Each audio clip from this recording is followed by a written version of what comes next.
Un bon mème, c'est un mème qui est viral, c'est-à-dire qu'il va pouvoir être repris, reproduit assez facilement par les autres utilisateurs, les autres internautes. On a parfois l'impression que c'est devenu un langage à part entière. Un mème, c'est marrant parce qu'il y a un décalage entre l'image ou la vidéo présentée et le concept ou l'idée qui est présentée. Et là, en fait, il y a eu une utilisation massive des mèmes pour déconsidérer les adversaires. Franchement, ça a bien duré 2 ans. Je pouvais plus sortir faire du shopping toute seule parce que j'avais peur que ça puisse créer des foules autour de moi.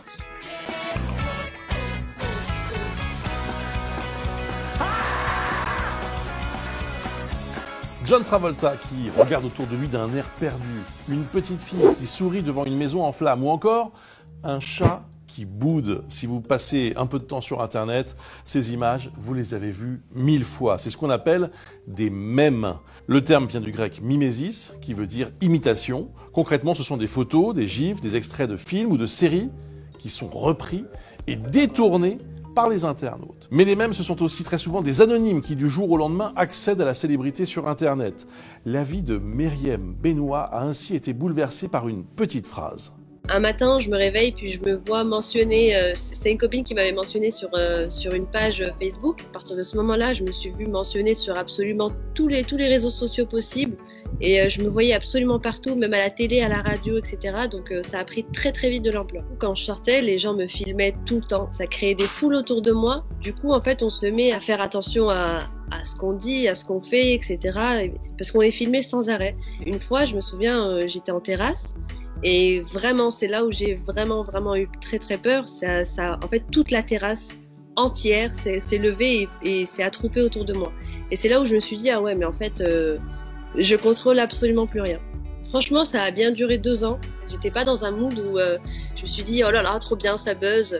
Pas du tout. J'ai toujours pris ça au second degré et vraiment en toute légèreté. Je monétise des trucs maintenant sur mon image parce que les gens m'appellent plus pour cette phrase-là, mais surtout pour mon nom. Et donc c'est plus agréable du coup de pouvoir travailler avec des gens qui apprécient vraiment votre métier et ce que vous faites plutôt que juste s'arrêter à une seule phrase.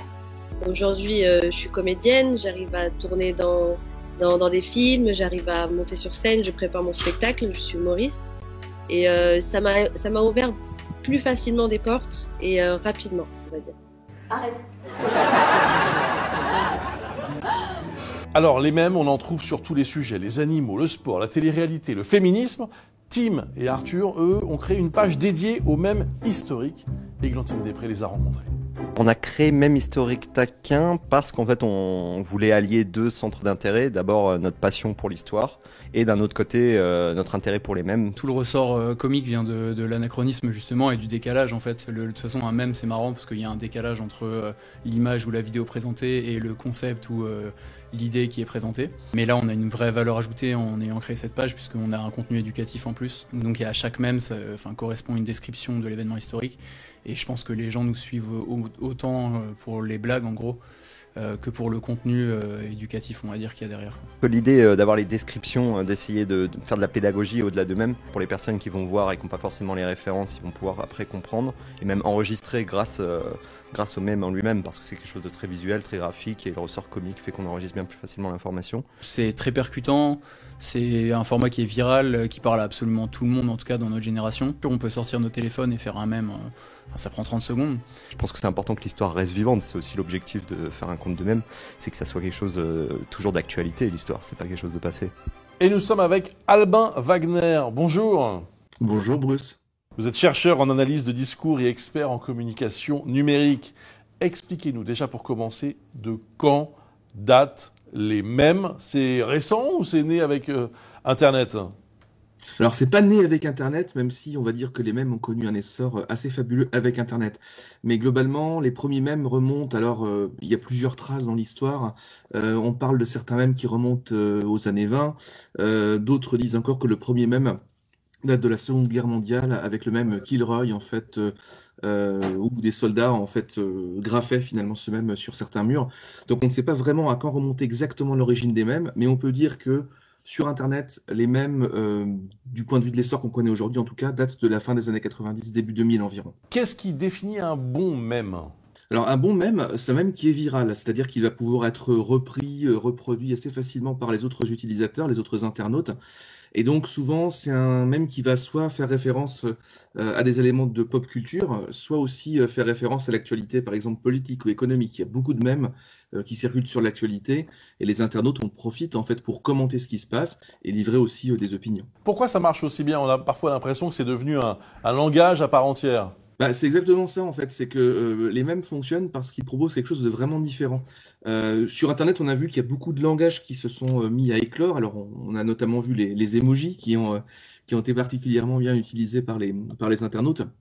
Mais pour les mèmes, c'est encore différent. C'est-à-dire qu'on va pouvoir lier des éléments de texte et des éléments d'image. C'est ce qu'on appelle un dispositif iconotextuel, hein. Ça, c'est pour le terme un peu plus technique. Mais globalement, ça veut dire qu'on peut vraiment mettre plein d'informations dans une seule vignette. Et ça, c'est quelque chose d'assez nouveau. Et on retrouve aussi la même chose avec les fameux GIFs ou GIFs, hein, ça dépend comment on le prononce, qui sont ces petites vidéos animées. Ouais. Et ce qui fonctionne, c'est justement le côté, on va dire, très humain de la chose. On voit des réactions, on voit des commentaires, et on a beaucoup d'informations en très peu de choses finalement. Mais c'est aussi un langage entre initiés, parce qu'on l'a vu dans notre reportage, les mèmes s'adressent à des gens qui ont des références communes. Tout à fait, il y a des mèmes qui ne fonctionnent pas si vous n'avez pas les clés de lecture. Donc les internautes vont se partager des mèmes, suivant en plus les communautés qui se les partagent, on va voir des choses un petit peu différentes. Les mèmes qui fonctionnent bien sont des mèmes qui sont soit en fait justement basés sur des références de pop culture, donc on peut les diffuser plus largement au-delà de certaines communautés fermées, ou qui fonctionnent aussi sur des éléments plus politiques, ou bien qui sont très absurdes. C'est toute la culture un petit peu de bricolage absurde d'Internet, comme on a pu le voir avec les lolcats par exemple, il y a quelques années de cela. Donc tout ça, ça fonctionne ensemble, et ça crée quelque chose de tout à fait nouveau et signifiant. Un outil simple qui va droit au but et qui parle à des gens déjà convaincus. Il n'en fallait pas plus pour séduire les politiques. Nicolas Nova, co-auteur du livre La culture Internet des mèmes, nous explique comment les mèmes sont devenus un parfait outil de communication pour les partis. Le tournant, en fait, le moment peut-être extrêmement important, c'est la campagne de 2016, hein, Trump contre son opposante de l'époque, Hillary Clinton.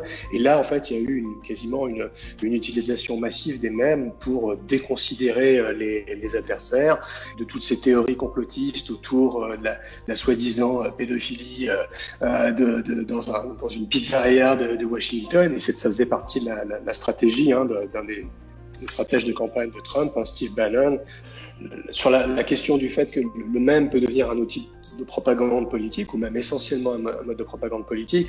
Moi, il me semble qu'il faut replacer ça au même titre que différentes formes culturelles, artistiques, qu'il s'agisse de la musique ou du graphisme, hein, qui ont été récupérées à d'autres époques, hein, comme des manières en fait d'utiliser le répertoire à la fois esthétique, formel de l'époque, qui parle au plus grand nombre à une époque donnée, en fait pour véhiculer des idées, pour s'opposer, pour des formes de propagande. Ce n'est pas nécessairement suffisant pour conquérir le pouvoir, mais en tout cas ça fait partie en fait de l'espèce de boîte à outils dans le débat politique. Alors Albin Wagner, on l'a entendu, certains politiques jouent avec les mèmes, mais d'autres en revanche s'en méfient. En Russie notamment, les mèmes c'est très encadré. Les mèmes, c'est très encadré en Russie, en Chine aussi. On a vu à quel point le régime chinois était particulièrement sévère à l'égard des mèmes qui mettaient en scène, on va dire, le dirigeant chinois sous les traits de Winnie l'ourson. Donc on voit en fait que les mèmes, c'est aussi de l'humour, c'est une façon aussi de détourner des codes. Et puis même les politiques, c'est aussi la circulation de certains mèmes dans les sphères extrémistes. Donc à l'extrême droite, par exemple, le mème Pepe the Frog est devenu carrément un emblème de la droite alternative, et donc notamment a pu motiver, enfin d'ailleurs il l'a écrit, le tueur de l'attentat de Christchurch en Nouvelle-Zélande à commettre son crime. Donc ça peut aller assez loin finalement. En France aussi, les mèmes peuvent finir devant la justice. En 2015, Jean-Marc Dutouillat avait été filmé lors d'un reportage en slip et armé d'une pelle. La séquence était devenue un mème extrêmement populaire. Eh bien, l'homme est actuellement en procès avec France Télévisions, qui avait diffusé ces images. Il accuse le groupe d'avoir nui à sa réputation et il demande 200 000 € de dommages et intérêts. D'autres stars involontaires d'Internet ont-elles décidé d'en tirer profit? Lena Morris, alias The Overly Attached Girlfriend, a ainsi vendu son mème 400 000 $. Idem pour Zoé Ross, la célèbre Disaster Girl. 500 000 $. Concrètement, c'est pas la photo elle-même hein, que vous achetez, c'est ce qu'on appelle un NFT, un genre de certificat de propriété du fichier original de l'image. Et ce marché virtuel est en plein essor. Pour l'instant, c'est un marché de niche, mais qui est en train de prendre une certaine ampleur. Beaucoup de gens pensent qu'en achetant le même, ils vont pouvoir le revendre sous forme de t-shirt, par exemple, ce qui n'est absolument pas le cas. Lorsqu'on achète un mème sous forme de NFT, on n'achète vraiment que le jeton qui identifie le mème, mais on n'achète en aucun cas tous les droits de propriété intellectuelle qui sont auto. La valeur, le prix varie en fonction de la viralité du mème sur Internet et de ce que sont prêts à acheter les acheteurs. Par exemple, on a un mème qui s'appelle Bad Luck Brian qui a été vendu 36 000 $ sur une plateforme de vente. Donc, et d'autres qui sont vendus beaucoup moins cher, bien sûr. Ça varie vraiment. Albin, vous seriez prêt à acheter un mème vous-même? Oh, je pense pas. Je pense que les mèmes font partie de la culture populaire et donc doivent être partagés. C'est aussi ça le principe, je pense, d'Internet, en tout cas dans ses principes fondateurs. Maintenant, c'est vrai que ça fait rêver, hein. Ça donne envie de devenir un mème et de se faire acheter, oui. Ça c'est sûr. Merci beaucoup, Albin, pour toutes vos explications. Très intéressant d'en savoir un peu plus grâce à vous sur ce phénomène. Et vous, utilisez-vous des mèmes? Est-ce que vous comprenez l'engouement autour de ces images? N'hésitez pas à liker, à commenter, à partager. Et n'oubliez pas...